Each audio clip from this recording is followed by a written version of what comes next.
हेर मुलको दुनियाँ 18 चाहिँ मन ठयो। मैले यो भिडियो गाडीको सिसाभित्रैबाट कैद गरिआउँछु। अनि यो हामी काम गर्ने ठाउँको यो चाहिँ नि यो कन्टेनर स्टोर हो। झन्डै यो स्टोर लगभग चाहिँ कति 6-7 किलोमिटरको होला नि, त्यस्तै होला भन्ने आउँछ। लगभग 6-7 किलोमिटरको स्टोर छ एउटा। तपाईँको कुनै पनि सामान राख्ने स्टोरहरू भनेको चाहिँ नि एउटा कोठाभित्र हुन्छ, एउटा गल्लीभित्र हुन्छ, एउटा चाहिँ नि बिल्डिङभित्र हुन्छ। भनेपछि यहाँ चाहिँ नि यो कन्टेनरको स्टोर चाहिँ नि आउटसाइडमै छ, बाहिर नै छ। हेर्नुहोस् होइन, यो तपाईँहरूले देख्नु भएको छ यो दृश्यहरू हामी गाडीबाट चाहिँ कैद गरिरहेका छौँ होइन। यो चाहिँ नि तपाईँको चाहिँ थोरै मात्र चाहिँ नि अलिकति थोरै नमुनाको चाहिँ नि दृश्यहरू चाहिँ तपाईँहरूले देख्नु भएको छ।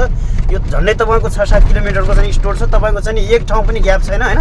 यो बाटोहरू मात्र चाहिँ नि ग्याप हो। प्रायः जस्तो चाहिँ यो भित्रको चाहिँ नि चौडाइमा झन्डै लगभग चाहिँ नि 2 किलोमिटर जति होला भनेपछि लम्बाइमा 6-7 किलोमिटर होला। यो यति ठुलो स्टोर छ होइन। यसलाई चाहिँ नि मलेसियाको वेस्टपोर्ट एरियाको जुन पोर्ट एरिया भनेर चाहिँ चिनिन्छ। हामी यहीँभित्र चाहिँ नि कार्यरत छौँ। लगभग चाहिँ नि हामीले यहाँ काम गर्न थालेको पनि लगभग 3-4 वर्ष पनि भइसक्यो र कतिपय पुरानाहरू पनि हुनुहुन्छ। लगभग चाहिँ 8-9 वर्ष अगाडिबाट चाहिँ कार्यरत पनि हुनुहुन्छ र हामी पछिल्लो समयमा आएका साथीहरू चाहिँ 3-4 वर्ष भयो। यहाँ चाहिँ नि प्रायः जसो साथीहरू चाहिँ नि यहाँ काम गर्ने, कतिपय साथीहरू चाहिँ ड्युटीमा जाने कर्मचारी पनि छ। तपाईँको यो प्रत्यक्ष यो तपाईँको चाहिँ अगाडि गाडीबाट गर्दाखेरि अगाडिको दृश्यहरू मैले देखाइरहेको छु। हाम्रो साइडमा चाहिँ हाम्रो मित्रहरू पनि बस्नु भएको छ। हाम्रो हुनुहुन्छ ड्राइभर दाइ रुक्मेली बुढा, अनि हाम्रो चाहिँ दाइ हुनुहुन्छ सल्यानी। हामी सल्यानी यतै छौँ। यतै छ यता भित्र चाहिँ केटाहरू चाहिँ म सल्याखोरमा हुलिने गरेर आएका छौँ। चाहिँ उतापट्टि यहाँभित्र छ केटाहरू छन् होइन।